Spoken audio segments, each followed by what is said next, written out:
Meus irmãos, o que o apóstolo Pedro escreveu na sua primeira carta, logo no primeiro capítulo, é tão maravilhoso, tão importante, nos alimenta tanto que a gente fica sem ter por onde começar, apenas lendo o primeiro capítulo. Mas eu gosto muito de uma expressão que ele utiliza, indo já para o segundo capítulo, logo no versículo 2, quando ele nos exorta a, como bebês recém-nascidos, ele nos exorta a que, como nós somos bebês recém-nascidos, ele está falando, claro, para uma comunidade específica, mas vamos nos colocar assim também, né? Como pessoas recém-nascidas na fé, como pessoas recém-nascidas na vida espiritual. E ele diz que a gente deve desejar intensamente o puro leite espiritual para que possamos crescer.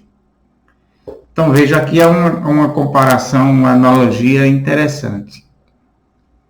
A vida espiritual, ela requer um alimento puro.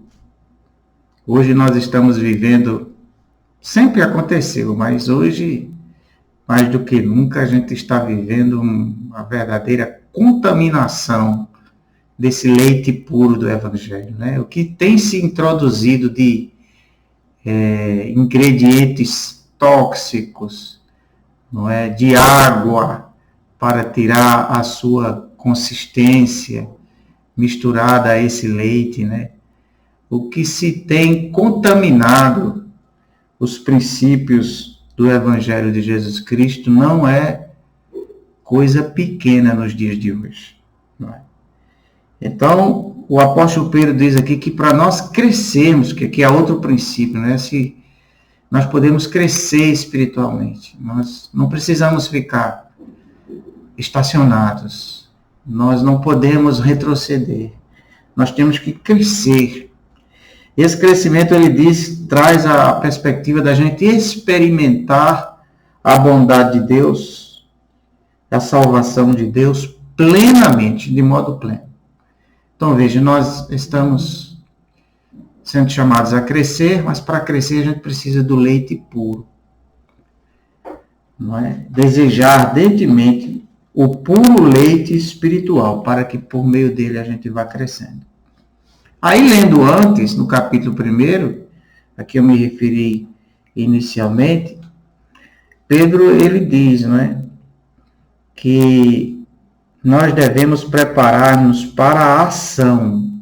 A ação, a atitude é algo importante na vida cristã. Que Deus vai nos julgar de acordo com as nossas ações, com aquilo que nós fazemos. Não adianta discurso somente, não adianta declarações de fé exageradas, extraordinárias. É a atitude, é a ação. Foi também Tiago quem disse que a fé sem ação, sem obras, ela é morta, ela não tem sentido nenhum. Então, esse é o padrão de crescimento que Pedro está desenhando para nós, não é? Ele fala também que, como nós somos recém-nascidos, espiritualmente, já expliquei, nós deixamos de lado um modo de vida antigo, velho, nascemos de novo. É isso que Jesus anunciava lá no seu diálogo com Nicodemos. Necessário é nascer de novo. E nascer de novo para Pedro significava deixar uma vida velha para trás, que era baseada, em primeiro lugar, em atender aos próprios desejos. Não existe cristianismo que se baseie nisso, né? Nesse egocentrismo, em atender apenas às vontades, em utilizar a fé, a Bíblia, a religião para que o homem esteja no centro e seus desejos sempre atendidos. Deus é como que um mordomo, não é? E o Evangelho vem como um cardápio para servir ao homem, aos seus reclames, aos seus desejos, às suas queixas, às suas necessidades e muitas vezes aos seus caprichos e ambições. Pedro disse, esse estilo de vida é de qualquer um, mas não é do cristão. Então deixamos de lado um estilo de vida que era baseado em atender os próprios desejos. Um estilo de vida de ignorância, no sentido de ausência de conhecimento da vontade de Deus, de discernimento dos princípios do Evangelho, não é? Então também, não é? A Bíblia diz que o homem sem Cristo ele tem um véu que cobre o seu rosto, né? Ignorância em relação a perceber a vida nova em Cristo, os valores de Deus. Então era um tempo de ignorância, a vida velha. E ele resume dizendo, em terceiro lugar, que era uma vida velha cujo estilo era vazio, não tinha significado, não tinha propósito de serviço, não é? Então, no lugar dessa vida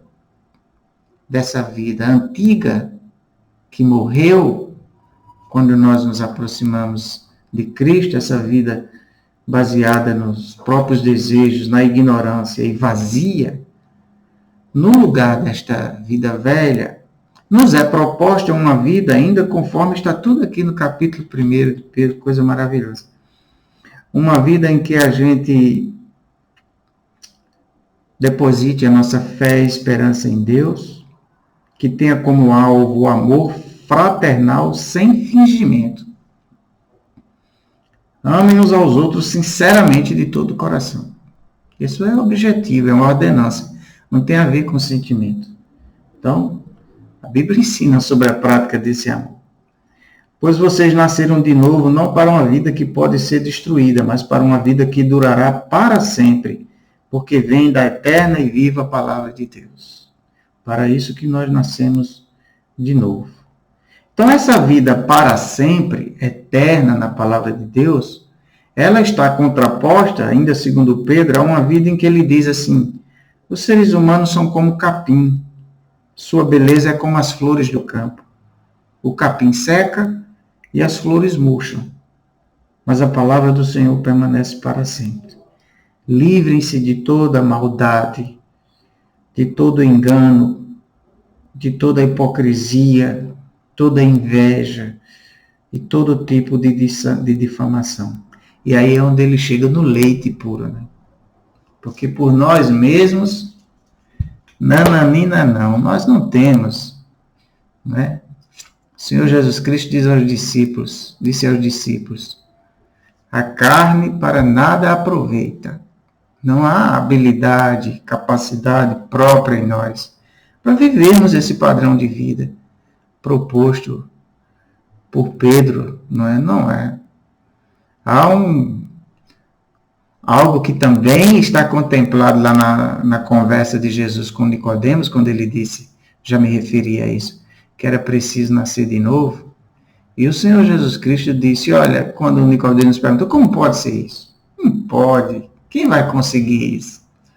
Como é que isso pode acontecer? Nós vamos entrar de novo na barriga da nossa mãe e vamos nascer de novo? E Jesus Cristo disse a Nicodemos, Nicodemos, o vento sopra onde quer. Você ouve a voz dele, você não ouve o barulho do vento, sabe que ele está ali. Mas você não o vê, nem sabe para onde ele vai. Quer dizer, é incompreensível o caminho do vento.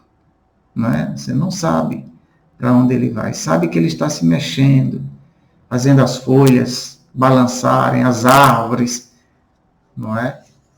Levando poeira embora, agitando as águas. Você não sabe o destino dos ventos.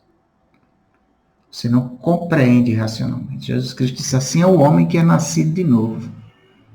Ele é nascido do Espírito. Então, daí a importância da gente estar em oração e diante de Deus, para que essa vida nova, ela se manifeste. Esse leite espiritual, Senhor, qual é o leite que eu devo beber hoje para eu ficar livre da maldade, da hipocrisia, da inveja, tantas coisas, né? Desse estilo de vida vazio, baseado no egoísmo.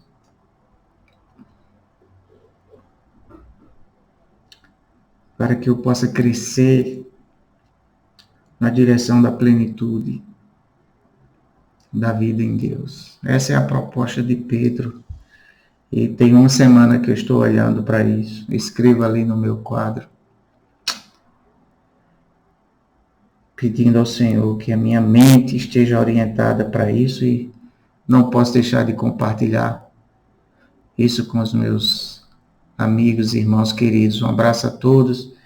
Deus possa transformar essa reflexão num leite também espiritual, puro para a gente se alimentar.